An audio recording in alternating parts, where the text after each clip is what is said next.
सुरंग खोद कर नबी पाक सल्लल्लाहु अलैहि वसल्लम के जिस्म अथर को दो लोग चुराने लगे थे, तो अल्लाह ताला ने कैसे नबी पाक सल्लल्लाहु अलैहि वसल्लम की हिफाजत की, ये वाक़या आप जरूर सुने। सन 557 हिजरी में दो नसरानी मस्जिद नबी सल्लल्लाहु अलैहि वसल्लम के पास रहने लगे। ये मगरिबी थे। अहले मदीना के सामने वो बहुत ही नेक और अच्छे लोग थे, क्योंकि हमेशा नेकी का काम करते थे। दर हकीकत वो एक बहुत बड़े मंसूबे के तहत यहाँ आए थे। ये दोनों रात में अपने किराए के घर में सुरंग खोदते थे और जो मिट्टी निकलती इसे कुएं में या फिर जन्नतुल बकी में डालते। और अगर कोई इनसे रात में यहाँ आने की वजह पूछता तो ये कहते कि हम तो जन्नतुल बकी की ज़ियारत के लिए यहाँ पर आए हैं। फिर एक दिन जब ये रोज़े रसूल सल्लल्लाहु अलैहि वसल्लम के नज़दीक पहुँच गए तो सोचने लगे कि किस तरह आप सल्लल्लाहु अलैहि वसल्लम के जिस्म अथर यहाँ से ले जाएं। तो सुल्तान नूरुद्दीन जंगी को एक ही रात में 3 मरतबा नबी पाक सल्लल्लाहु अलैहि वसल्लम की ज़ियारत नसीब हुई।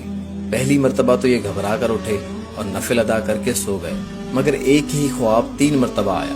तो इन्होंने अपने वजीर को तलब किया और कहा कि मुझे यूं नबी पाक सल्लल्लाहु अलैहि वसल्लम ख्वाब में मिले हैं और 2 भूरे आदमियों की जानिब इशारा फरमा रहे हैं कि ये मुझे परेशान कर रहे हैं।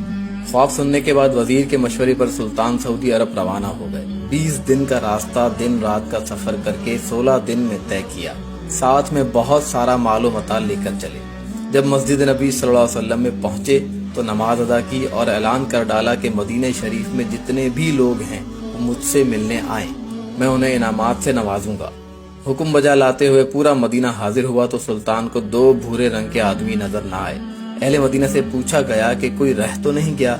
इस पर जवाब मिला कि हाँ, 2 लोग हैं, वो बाहर से आए हैं, बहुत नेक हैं, हमेशा जिक्र में मसरूफ रहते हैं।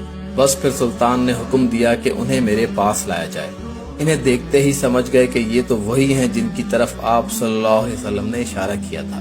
इसके बाद सुल्तान की जानिब से सवाल किया गया कि कहाँ के रहने वाले हो, तो जवाब दिया गया कि इस साल हज की नीयत से आए हैं, मगरिब के रहने वाले हैं और मस्जिद नबी सल्लल्लाहु अलैहि वसल्लम के करीब ही रहने का इरादा किया है।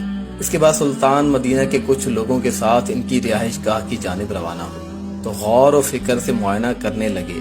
फर्श पर पड़े कालीन पर नजर पड़ी तो उसे हटाया, जिसके नीचे लकड़ी का एक तख्ता भी था, उसे भी हटा दिया गया तो देखा कि एक लंबी सुरंग खुदी हुई है जो मस्जिद नबी सल्लल्लाहु अलैहि वसल्लम की दीवार तक पार कर चुकी है।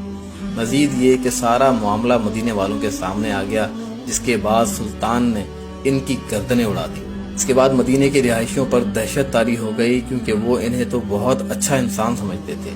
इसके बाद सुल्तान ने हुक्म दिया कि हुजरे नबी सल्लल्लाहु अलैहि वसल्लम के इर्द गिर्द पानी की सतह तक खंदक खोदी जाए और सीसा पिघलाकर इसमें डालकर इसे हमेशा के लिए बंद कर दिया जाए। तो दोस्तों